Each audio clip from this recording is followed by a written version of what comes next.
Well, hello and welcome to the 23rd episode of the Add Water and Stir podcast.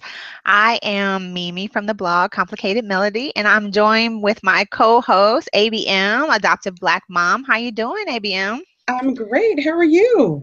I'm good. It's the middle of the day, so we're doing it at a Yeah. different time than we normally do it. So I'm loving this natural light and everything. So what do you think? How do you like the daytime instead of the nighttime? I kind of like it. It's nice. It's a nice change. Of course, Yeah.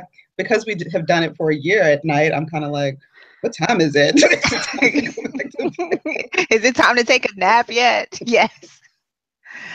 Well, for those joining us for the first time, we're a podcast that focuses on promoting foster care and adoption within communities of color. We talk about our struggles and our triumphs of parenting adopted children.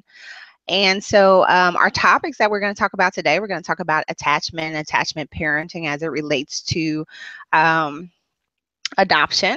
We'll talk about Rachel Dolezal. I don't know if I'm saying her name right, but we all know about Ask Rachel and the appropriation or misappropriation of the word transracial. And then, we'll go into our wind down like we normally do. So if you happen to be watching us online live, you can hit us up in the comments and we are watching for that. You can also tweet us using the hashtag add water. We're watching for that too. So get involved. Yes. Hit us up. So, ABM, what's been going on? How was your week? The week is good. It's been really, really busy. I'm getting ready to take a business trip tomorrow. But Hope turned 14 this week, so we are growing up and Ooh, you got kind a of teenager. feeling. I have a real full-fledged teenager. She is Mhm. smelling herself, and we've had a good time doing some celebratory things over the last week and a half or so. Amusement parks and stuff like that, and so it's been good. It's been good. Things are on the upswing. How about you? Let's see. Well, I did go to a conference in the last week. I think it was last weekend, the Blogging While Brown conference, which was amazing. So if you're interested in that, you can hit me up. But also, we're just living life over here.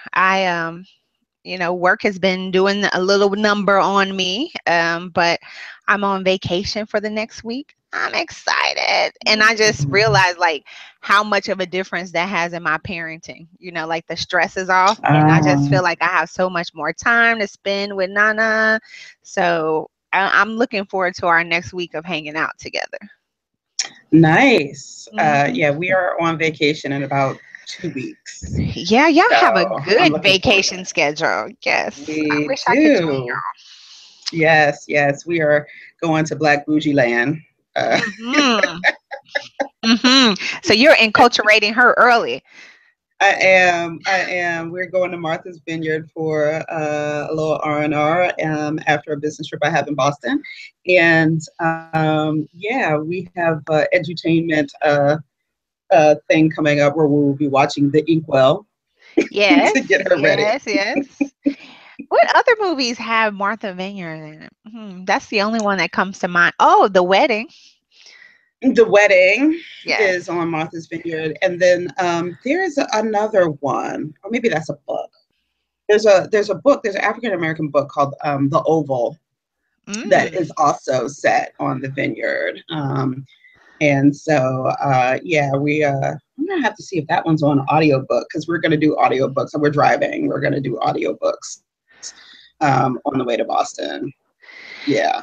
Now that sounds fun. I feel like you should give me a T-shirt. Like I went to Martha's Vineyard and I just brought Mimi back this T-shirt because all she did was go to Chicago. So I'm feeling I'll a have to. little I'm feeling a little some kind of way about this. I'll have But to get you a black dog T-shirt because that's the thing. You get a black dog T-shirt when you go to the vineyard. okay, I'm expecting that. So you guys heard it on the podcast, and I'm going to get a black dog T-shirt. So I'll be looking for it. Good So deal. let's get into our topics today. So today we're talking about attachment and attachment parenting and how this relates to adopting. And I wanted to start off with kind of what attachment actually is. And I wrote some things. I'm trying to find my little notes over here to give. Okay, here we go. So first, just talking about what attachment is, it's a physical, social, and emotional bond between the child and the caregiver. So when we talk about bonding, that's usually like the parents or the caregivers feeling towards the child, but attachment is a reciprocal relationship. So it should be between both people going back and forth, and it's built over time. And it's important because it's the foundation on what a lot of developmental milestones are related to. It helps with emotional growth, being able to relate to other people as you get older, your relationships, both your, paternal and maternal relationships, but also your, intimate relationships. So, Yeah. Yeah. So much of it is rooted in the ability for folks to feel safe mhm. and their partner or their kid or their parent to feel that that individual is reliable in meeting their needs, their basic needs. So that's So what are you thinking about attachment? So why are we talking about this today? What's kind well, of the impetus for this? the impetus on this is I've been giving it a lot of thought. As you know, Hope and I just observed our 1 year finalization uh, anniversary. And, I've been thinking about, are we attached? I mean, she calls me mom and she looks for me to fix stuff. And, I kind of was thinking about how attached are we? And because it is a reciprocal relationship, what does my attachment to her what is that supposed to look like from a parent's perspective? Because she does rely on me, and I kind of wonder sometimes, am I meeting her needs? And if I am, or if I'm not, is that a reflection of my attachment to her? So that's kind of Mhm. why I brought this topic up. So yeah. I actually love this topic too because I think about the same thing with Nana. I continue to feel that she has some some challenges with attachment, and when we talk about that, there's two ways that you can see attachment or attachment issues.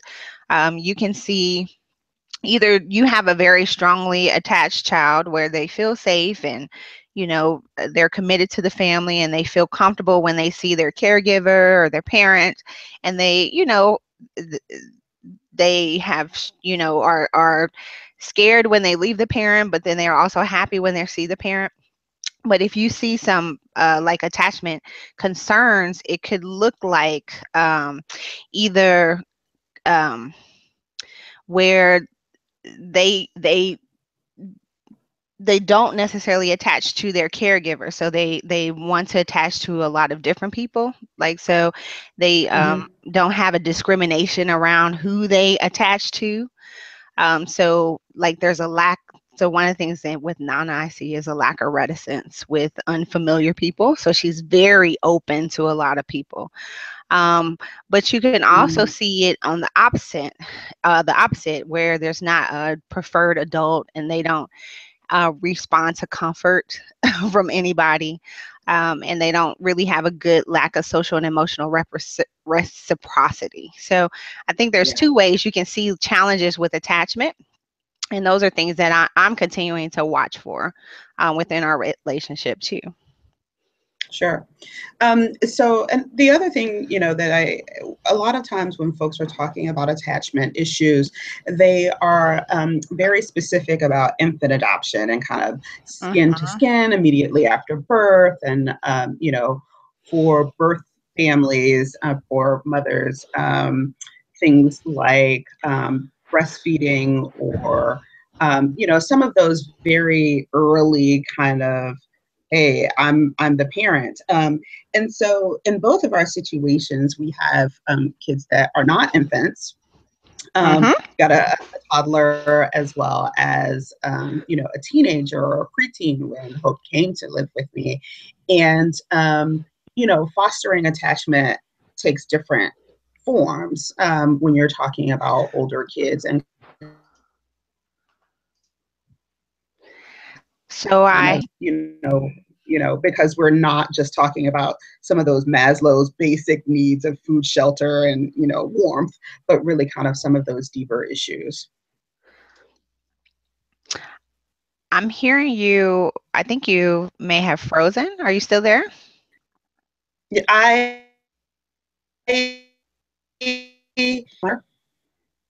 Yeah, you're freezing a little bit. So I can't hear you right now. okay. Are you okay? Okay, I can hear you I'm now. okay. Okay. All right, good. Okay, I think you're frozen again. But one of the things I wanted to kind of walk us through maybe is you sent me attachmentparenting.org, and on there they have Mm-hmm. 8 principles of attachment parenting. And I thought maybe we could talk about those and talk about how those relate to doing, fostering attachment with older children. So since, like you Sure. said, they usually apply those to birth in infants, but I think we can do the same thing. You can apply these same principles to any relationship actually. So Yeah, what do you absolutely. Absolutely. Okay, so I'm having trouble over here getting it open. So why don't you go ahead and talk about the first one while I try to get this open? So okay, so the first one is prepare for pregnancy, birth, and parenting. So of course, we didn't have to prepare for pregnancy or birth, but the preparation for parenting is the one that I think is related. We can relate to our own relationships, right? So Sure. what they say is continuously educate yourself about the development stages of childhood, setting realistic expectations and remaining flexible. I think another thing that goes along with that is having support, so having a support network in place or building one soon so that you can get some of these questions answered. I like to check with you to say, does this look right? Does this sound right? And there may be other things that you need to do to kind of help prepare you for parenting, because you're also parenting a child that's experienced trauma. So there's some other Yes, things that you need to think about in how you do your discipline and how you nurture the child and what things that they may need that maybe other people don't have to do for their children. indeed. And I'm still suffering over here from technical That's okay. difficulties. I will walk you through it. It's all good. Thank you. So the next one, and feel free to jump in at any time. The next one is feed with love and respect, right? So of course they're mainly talking about breastfeeding when you can, but what they also talk about is following feeding cues, encouraging them to eat when they're hungry and stop when they're food, offer healthy food choices, and model healthy eating behavior. And I think this is important with adopted children because a lot of them come with food issues from earlier Mm-hmm. relationships. I know that is one of the challenges that we continue to have is Nana's relationship with food. What about you? Yeah, we have issues with food as well. We have issues sometimes with hoarding and stealing food and kind of keeping it in her room, and we have to kind of constantly. I have to constantly kind of check behind her and tell her it's okay. Even like just asking for a snack or just going into the refrigerator, reinforcing that it's okay. This is her house. This is how we do things here. It does require um, constant positive reinforcement that it's okay. This is our home. Not my home where she's a guest, but it's our home. Mm-hmm. Mm-hmm. And I think with us, Nana has a little bit of an obsession with food in a sense. She will eat and eat and eat. So we do have to, set some parameters about how much she can eat and when she can eat and the timings, and try to establish a routine so that she knows she's going to eat again, so she doesn't have to eat so much at a time. So there are things, but that's part of attachment parenting, feeding with love and respect. Um, Yeah. Yeah. Respond with sensitivity. So tune into what your child is communicating. and respond consistently and appropriately. How's that going? So, Okay, I can put myself on blast so, here if you don't want to. so here's my big confession. Hope has a bug phobia Oh, that I have zero tolerance for. Like, I'm terrible. My therapist has been working on me learning and fostering empathy in this specific area because a spider the size of a pinhead, my daughter will be like, oh my God, there's a spider, kill it, kill it. And I'm like, I don't even see the spider. I don't have time for this. Like, I just, and so this is an area that I struggle with in providing her that safety and security that she needs, that mommy will kill said bug because like I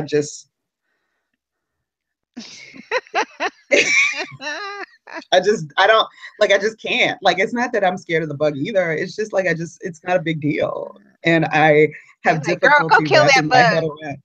Don't kill the bug. Like I've given you 15 fast waters. What the hell is the problem? Oops.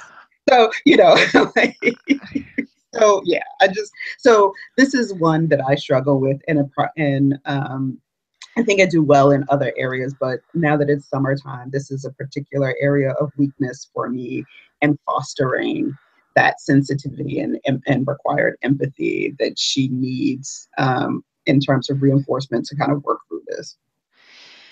So I will also say that this is my challenge area. If we have this list of things, is responding with sensitivity, and Nana is 3, and she is very advanced as far as what she's able to do. But there are some things where she's just really scary about. One of them is loud noises, especially when it's related to like fire trucks and things like that. So I don't know if that's something that's triggering for her. Mm, But we had to learn over time to soothe her and give her some coping mechanisms with that. So one of the things Wood did was tell her that when she hears a fire truck, that means somebody's going to get help. And um, that like changed her life and changed life for us because every time something fire truck or police would go by, she'd start screaming. So coming up with creative ways to provide that security, Wood is really good at that.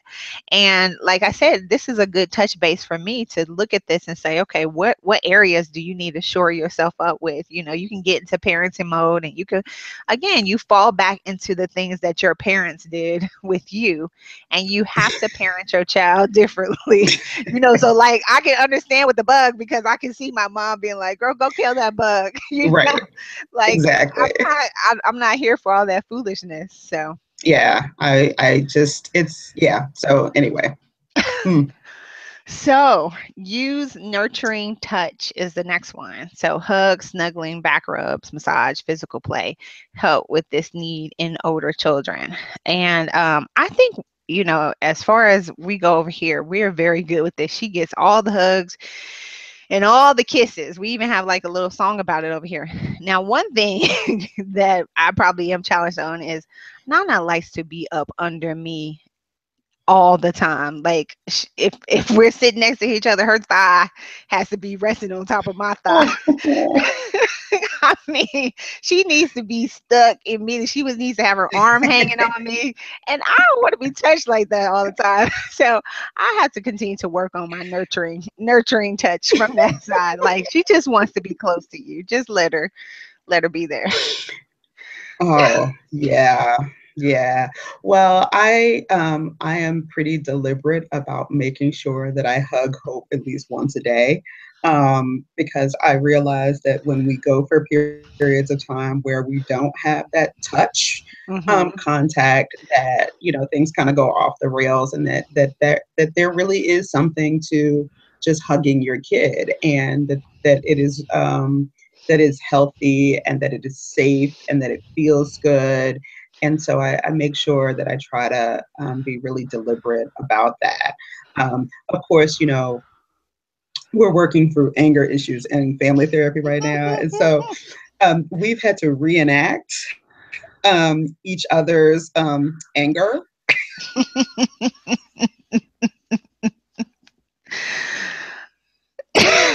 and her and her reenactment of me, and she's like, because I can't hold a grudge like until the day I die. Like I'm mad. I get mad, and so she'll be like, she's still mad about stuff, and she's stomping around, and she don't want to hug nobody, and like, and her reenactment of like me in those moments, I was like, okay, yeah, that's me. Wow. Okay, I got to be really, I have to at least fake it when in those moments when I'm still salty. Yeah, I can see that, especially with a teenager, because it's easy to hug a 3-year-old, right? Because Right. they're kind of cuddly anyway, so it's a little bit easier to do that. And she loves to be hugged, but I can see as a teenager, there has to be deliberate motion to have that happen. It's like hugging a T-Rex sometimes with like big teeth, and so and it's like two T-Rexes hugging each other with like little bitty arms. It's a bad scene. Y'all giving each other the church hugs. Y'all just patting each other on the back. Pat each other on the back. The butt is Okay, good out. night, good night, good night, girl. So I'm up now. So ensuring safe sleep physically and emotionally. And so this notion of they have a safe space and that it's okay, that the world is not going to come crashing to an end while they're in bed. And so how are you guys doing with sleep? No, sleep is great. She's a great sleeper. We have good routines for sleeping. Um, she has her preferences sometimes on who she wants to put in bed, but she likes mommy because mommy puts her in a cocoon.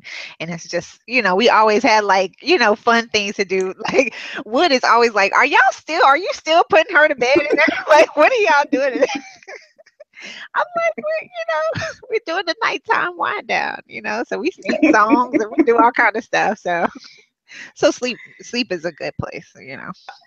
The first few months that Hope was with me, and there's some interesting research on like the first year to 2 years and building attachment, especially with what did they call it? Not the research term is something different than they call it late adopted. They don't have in the research they don't necessarily call it older child adoption, but late adopted. But we had to kind of go back. I had to go back and do some regressive kind of things with her, like reading nursery rhymes before bed. And she was 12, and at one point she was 13, and we were still doing kind of nighttime read me a story kind of stuff that she didn't get when she was much younger, probably closer to Nana's age. So we had to kind of go back and do some of that. And it certainly was attachment building for us, that activity, but it also provided her with some of the stuff that you guys are doing with the wind down. Different from our wind down, but the wind down of kind of, okay, this is safe and we're emotionally connected.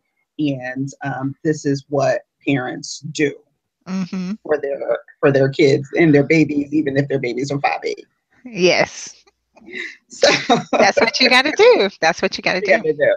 Yeah, I will say at first though, I was like, you want me to read nursery rhymes? You're 7th grade. What are we doing? We can't read. Like, what? Can we read Harry Potter at least? So the next one is provide consistent and loving care. And there is this intense need for physical presence and a consistent, loving, responsive caregiver.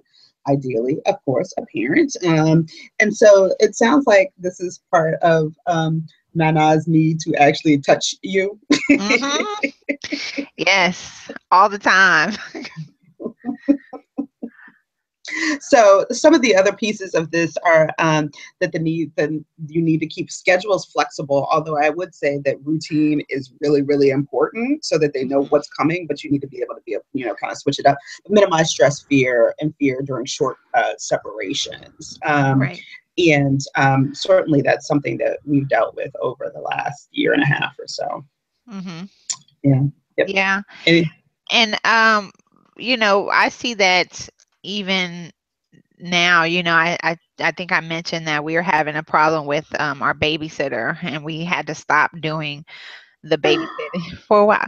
Yeah, because she was having a lot of problems with separation. So we, Um, maybe we had to stay home for a little bit to get her, back regulated, and then try it again. So hmm, that's hmm. parenting. That's So, parenting. You got to so switch it up. we have to have our date nights at the house. So So practice positive discipline. So how's this going? Because this is I think really challenging because we do try to, what we know about parenting, we learned from our parents, including how to discipline. And so a lot of those ways, I don't know about your house, I hmm can't do with her. right, exactly.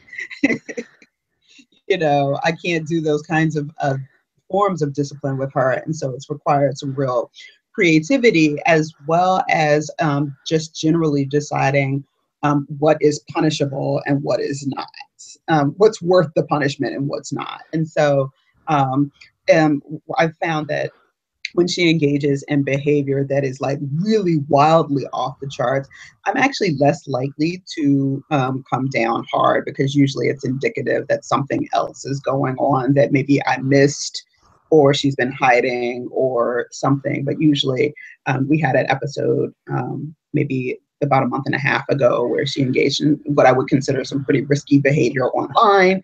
And I did not wig out. On the outside. Let me say She didn't know what was going on.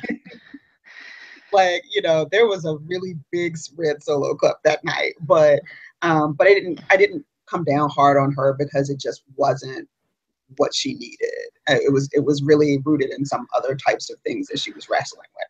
So I would say that for me that was one of the more positive engagements that we had with respect to discipline. So how's that going with Nana? Yeah, I think we always have to continue to check ourselves about that, because it's just so easy to fall back into the discipline habits that you grew up with, like you mentioned, and also we have to check each other sometimes. 3-year-olds are going to do 3-year-old things, so that's what she does. That's part of her development. So we often have to check. And I think understanding the development stages that your child is going through and understanding why they're asking these questions, why are they touching things that you think they shouldn't be touching, why are they, what looks like defying you, at this moment, because she's going through, I'm gonna do what I'm gonna do. I told you to sit down. Well, I'm gonna sit down in 30 seconds. So what you gonna do about it? And for both of us, we're like, oh, what you want to wait? So we have to remember, like, that is what she is supposed to be doing right now, right? Yeah. So how do we react to that? We have to make choices in how we react to that. Yeah, we have. It's not sit down in 30 seconds, but we're going through the teen version, the teen version of some of that. And real quick, I'll tell you this is really funny. For her birthday, she wanted to go to this really nice, one of our favorite restaurants, but it's really expensive. And I was like, I have already dropped like a large copious sum of money on your birthday. We are not going there. So when I got home from the office that evening, she had chosen 3 restaurants. She had gone on TripAdvisor. She had chosen 3 restaurants and presented these as options for dinner. And I was kind of like, no, she did not just give me a list of restaurants that met Entitlement, her like we approval. just are going to go to some restaurants. And I just kind of was like, I text my sister like, Sister Kay, I can't believe she did. And then I had to kind of sit back and say, no, she's 14. This Uh-huh. is absolutely age appropriate, where she took initiative Right. to find something else that would actually fit within the confines of what I, said wasn't going to happen. But, this is something that we could still do. And Right. here are some options. And I found myself having to move from being kind of like put off, like, she didn't tell me where she want to go to dinner, to, Right. wow, that was a really great 14-year-old thing that you did. I'm really proud of you. But Hmm. it took me about Yes. 15 minutes to Yeah. get there. That's you have to check in with other people. Like, should I be disturbed about this? you know. So.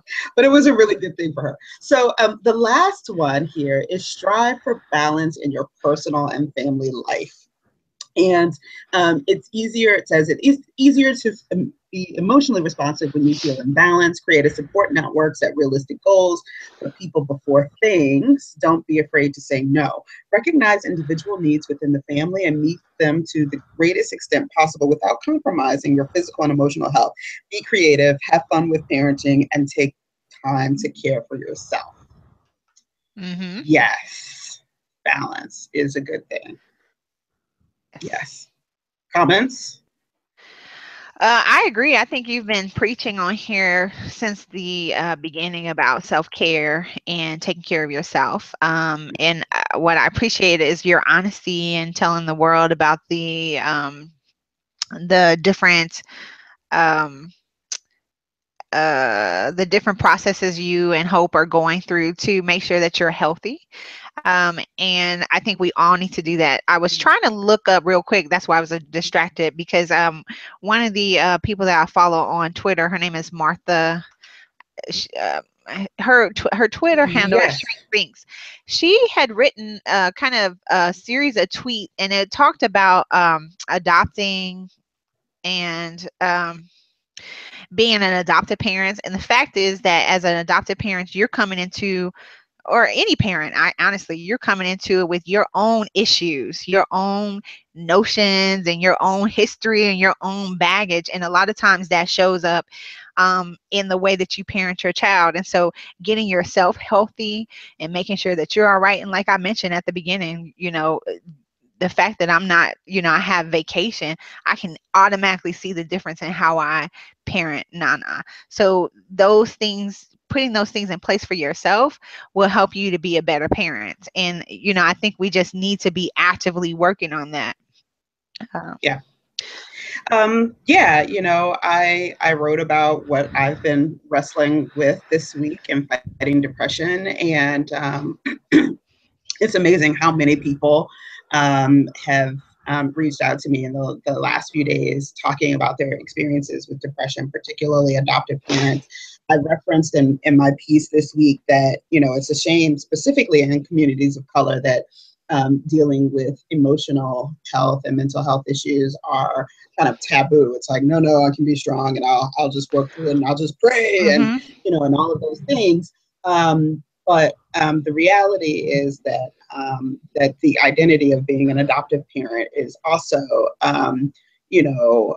a group that is particularly at risk for issues around emotional health. And so, please learn from my experience. I'm trying to be pretty transparent about it. It's something that we're working through, and definitely something that was starting to negatively affect my parenting. And in just a few weeks of me trying to get myself back in balance, I see a world of difference between me and Hope and our relationship, and even the relationship with the dog. So who is Even the dog that's was my getting kid it. right here. Even the dog was getting it. It was just like, wow. But really, really try to get balance. This week over the last year, I noticed that initially it was hard when I went back to work and started traveling for work. It was hard for Hope, but now we've gotten to a place in our relationship where she doesn't necessarily like for me to go, but we both know that we are much happier if I take at least one trip a month. And Hmm. so this trip tomorrow is not really a trip I have to take, but we haven't had that break. So we're going to ask where I'm going. And it'll be a great Hmm. trip work-wise Yeah. for me, and it'll be a great little break for us. So sometimes it is even taking on a little bit more than you think you can in terms of travel, just to have that opportunity. So do that. All right. Okay. Well, if you have some additional words to add, otherwise, I'm gonna wrap this up so we can go into our next topic. Yes, All right. let's get Well, on to we'll talking put about. Rachel. So we'll put the things that we talk about here, we'll put these on the show notes. Rachel. So our next topic is Rachel Dolezal and the misappropriation of the word transracial.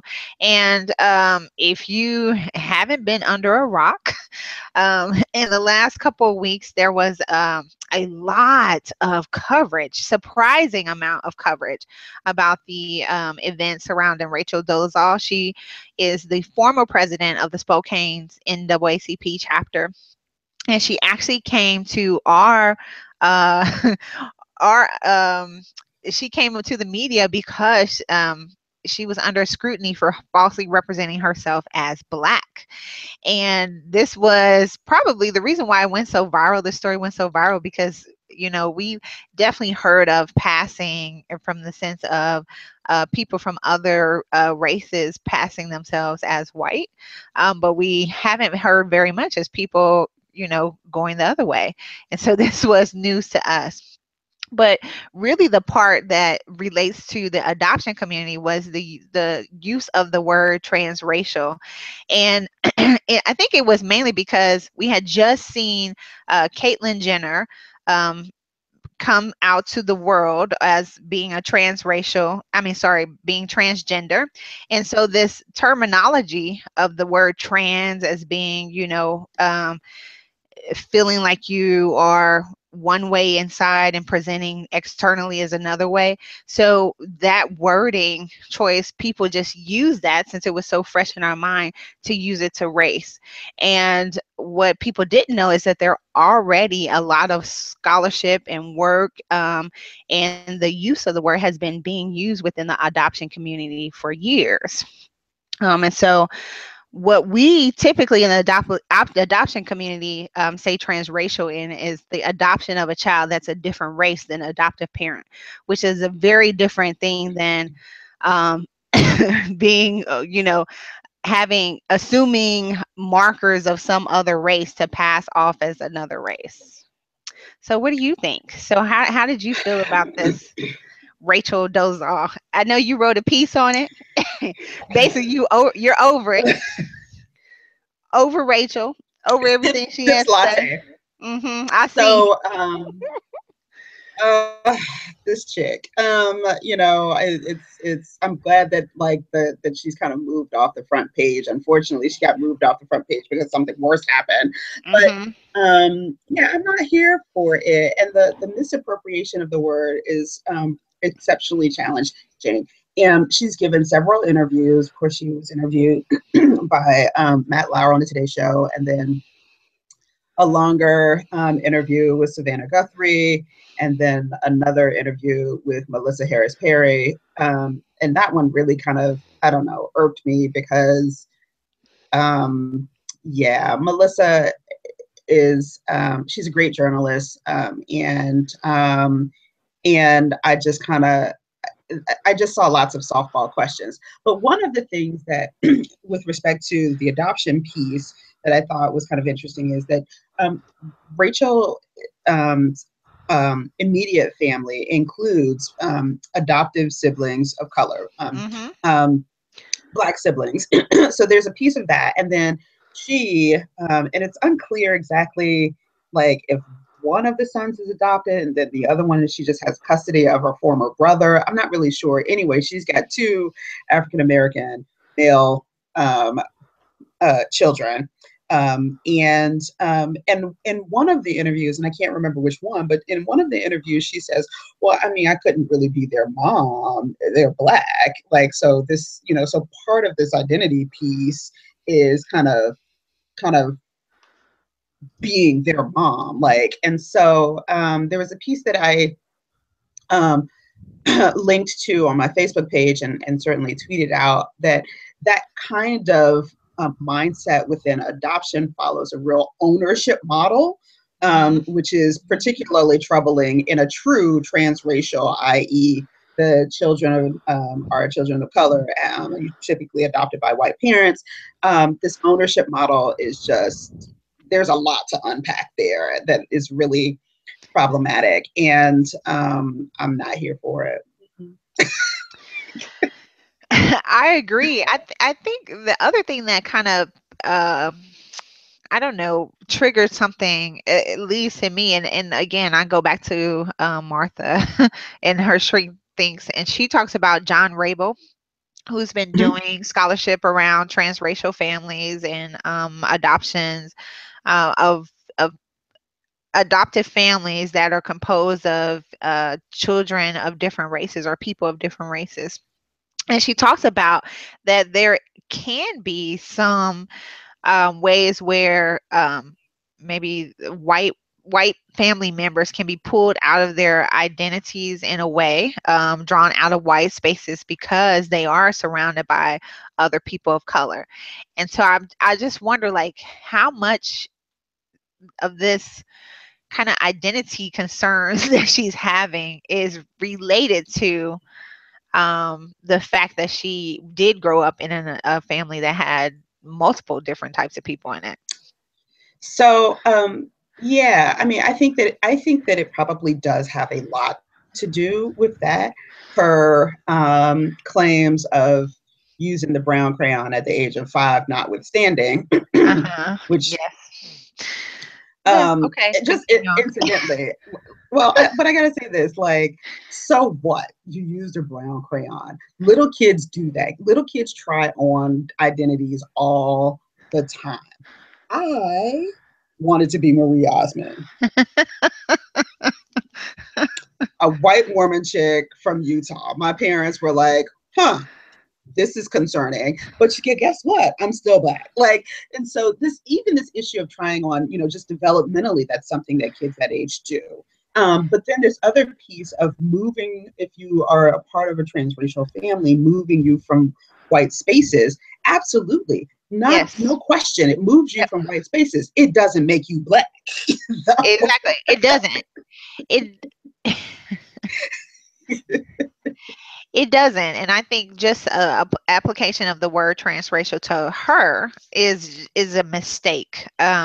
Because obviously there's not a lot of journalism. So this again speaks to how the adoption community is often not understood and in some ways marginalized because people didn't even know that this word existed or what this meant to other people. So Yeah, and there was a couple of there were I mean, I did see some tweets out there with a small, very small community of folks, and I don't know if you saw the hashtag wrong skin, that claimed, this transracial, the use of the word transracial, very similar to the way that it's used, related to gender. And they kind of got smacked down. I absolutely believe that you can have a strong affinity for, a group of people that you do not physically present with. mhm, Absolutely, of mhm. course, no question. There's Tina Marie, there's Yes. Eminem, Yeah, there's and all those these people have people. never claimed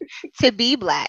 But there's Right. other issues that have been brought up in that she received more agency and more social capital by being a Yeah. white woman claiming to be black, Yeah. because she still looked white, right? Right. So speaking to racial issues even within our own community of how we might place more higher esteem of those that look lighter. you know. Yeah. Yeah, and so there's what is it, the documentary Dark Girls, Mhm. but Bell Hooks, when all of this hit a couple of weeks ago, Bell Hooks wrote a bit about this, and I think that you can find it on Bell Hooks's Facebook page, where she was like, as a white woman, she was just average, but Mhm. because she, as a black woman, was light featured, curly hair with light eyes, she rose to the top of, the hierarchy of colorism within among black women, and so then she became special. Mhm. She was special as a black woman. So I just think that's challenging. I think it's destructive in terms of when we talk about adoptive families because what it makes it seems like is because you get to see maybe some of the internal and um maybe things that are not always in the public eye because you grew up with a family that came from a lot of different races, that you can now co-opt that and make it your own, instead of creating a space where your family members can explore and construct their own identities. You took on their identity for yourself. That's Yeah. not the way transracial families should be working. And I No. think she's an extreme example. So hopefully that's not happening. We haven't heard of anybody else happening. Yeah, we haven't heard of it before. I think that there was a few weeks ago, before actually the Rachel Dolezal thing popped off. I think I sent you. There is a blog out there where an adoptive mommy blog that Oh the yes.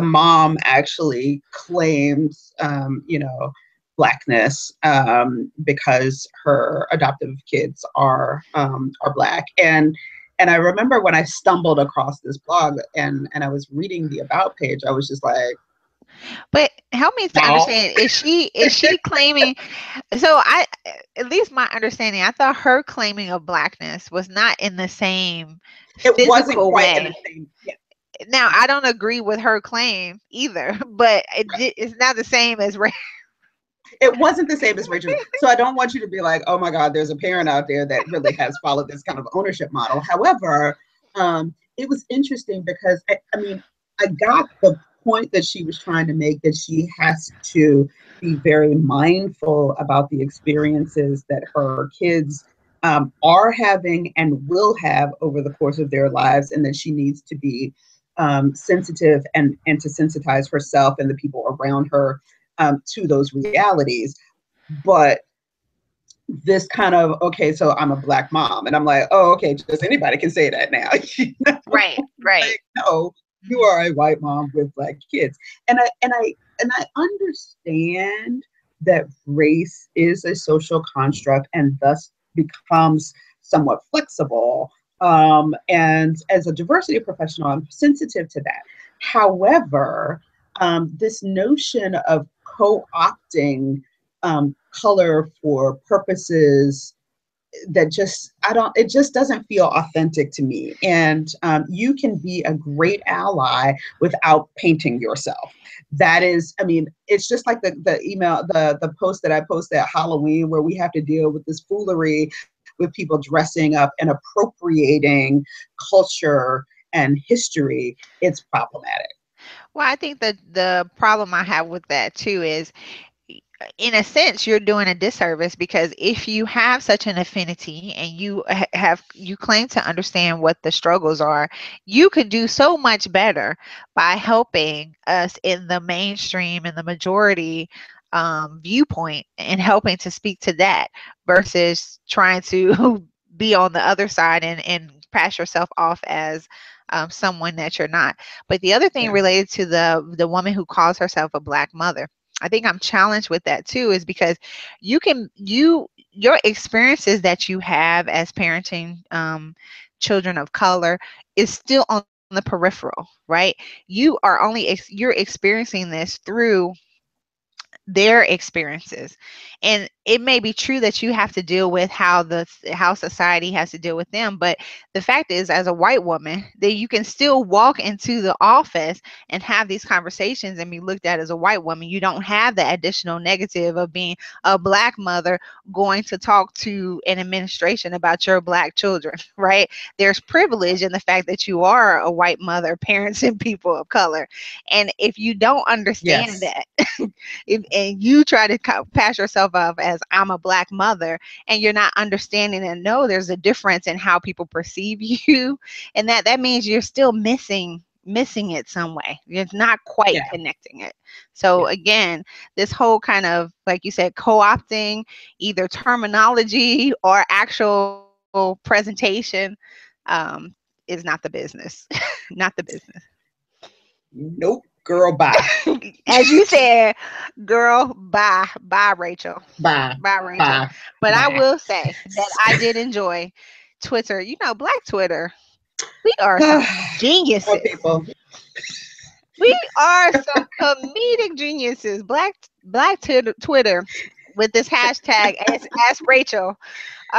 So anyway, if you didn't get into the Ask Rachel hashtag, go back and look for Ask Rachel, where Black Twitter exploded with all kinds of random questions for Rachel to see if she could really identify with majority of the parts of But about shared cultural experience, right? So yes, yes, shared cultural experience, and that was the beauty. But that was the beauty of it, is that there was this very, very much shared experiences where people were I mean, the trip thing is the way that social media moves so quickly. It, yes, it it cracked me up how long Ask Rachel went on as a yes, trending hashtag. we have a lot of shared experiences. We have a lot of shared experiences, and I cackled for days. So Yeah, it was good for me. yes, So that check was that out. a big one. Yes. So now So we're gonna move into our last portion of the podcast, which is the wind down. And since it's the middle of the day, I don't have wine, but I don't know what you have in your coffee cup, because you could be like it's Dr. Heavenly, who has her coffee cup filled with Hennessy. So I don't know what are you drinking over it is just coffee. It is just coffee. It's just coffee. I'm a Southern lady. It's just coffee. there? Okay, well, I'm drinking water over here, so there will be no shenanigans today. Well, But we can't guarantee that. so one of the things we said we wanted to talk about is Obama and his level of trill now that he only has a year left in the White House. And last week we saw Obama take down a heckler um, during a press conference, and Obama basically stopped the press conference and said, "So what you not finna do is come in here and disrupt my meeting like this. So security, get him out."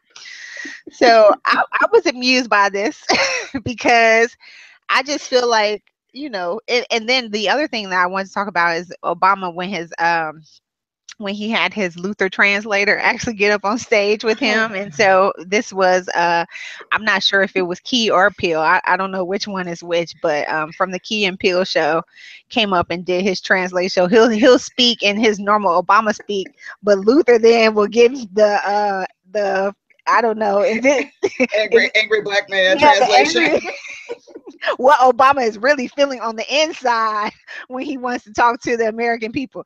So, what do you think about how Obama is showing out lately? I love it. It's funny because I will say, back to the Melissa Harris Perry thing. She's been criticized because at one point over his two-term presidency, she said he wasn't black enough. Well, it Hmm. seems like he's kind of showing out Hmm. at this point, because that was like all of Southside Chicago. What you're not doing is Mm-mm, acting a fool in my house. This is mm-mm. my He house. said, "This is This is my my house. house." This is my house. And you're eating food and drinking beverages in my house. Security. Yeah, you need to leave there. You can't. He said, "If you cannot play by my rules, you cannot be here." But I have to say, shout out to Joe Biden, because when the camera pans out, Joe is like on the side, like, yeah, that's what That's what my president said. He probably went up to, "I got your back, Obama." I got you, bro. Yeah. Yeah, I'm here for it, man. He just, and the Luther translator during the White House Correspondents' Dinner. Yes. I so the That fact skit that is he even hilarious went there, anyway. yeah, it's hilarious. Yeah. The fact that he went there, he was like, "Okay, this is actually what is happening." So to me it just affirmed that, Obama may say one thing, but in his mind he is thinking something completely different.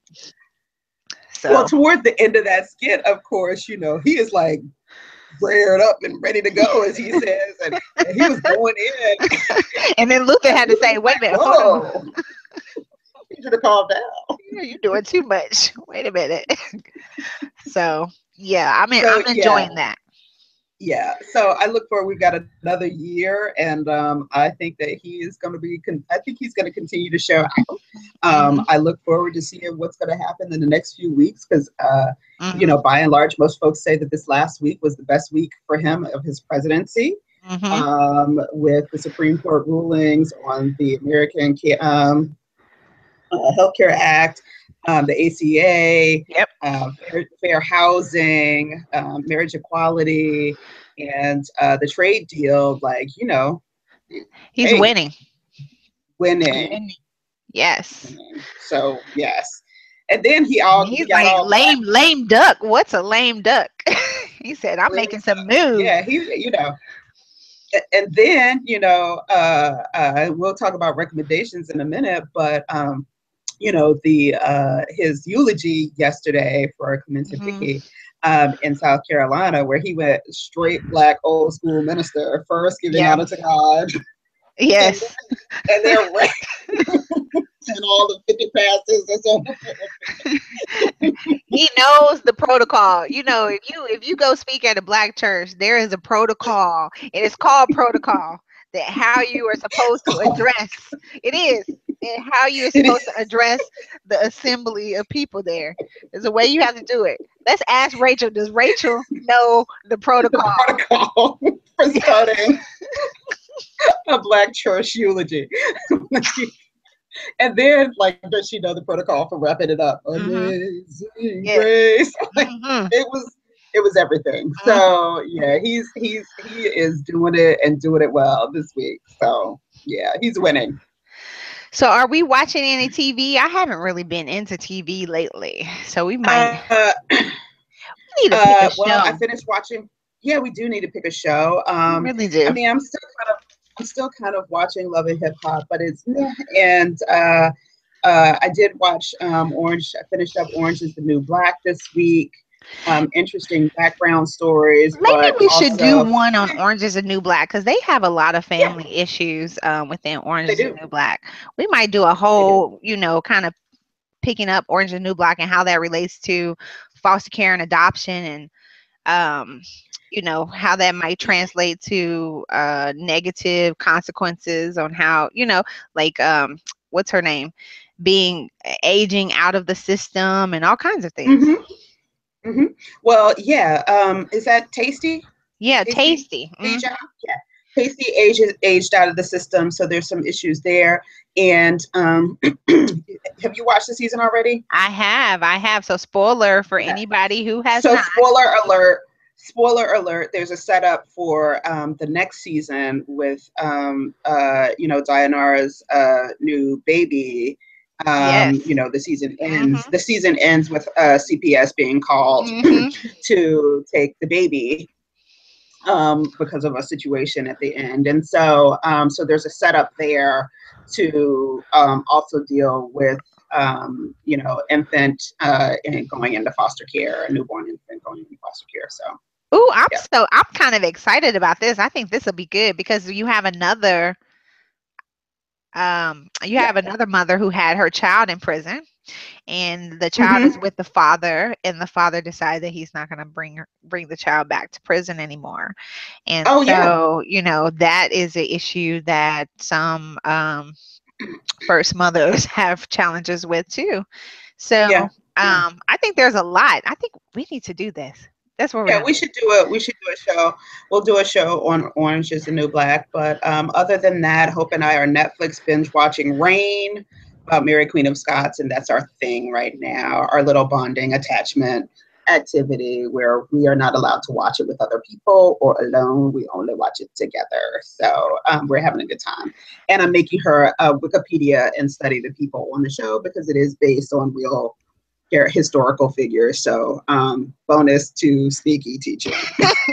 That's what I'm saying. I'm like, wow, that's a good one. That's a way to get that one in.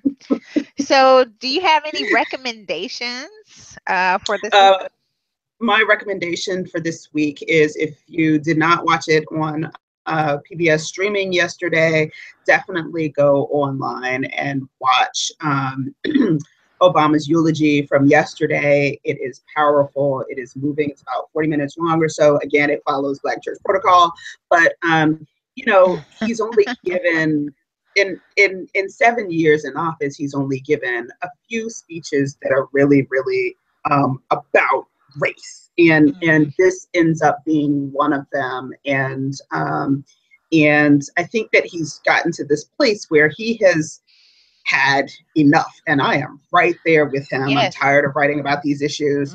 And he spoke really passionately and gracefully about what's going on and what we need to do, and calls for change. So definitely check that out, and be ready to sing Amazing Grace at the end.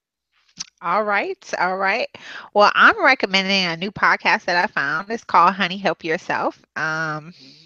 By Christy Peoples.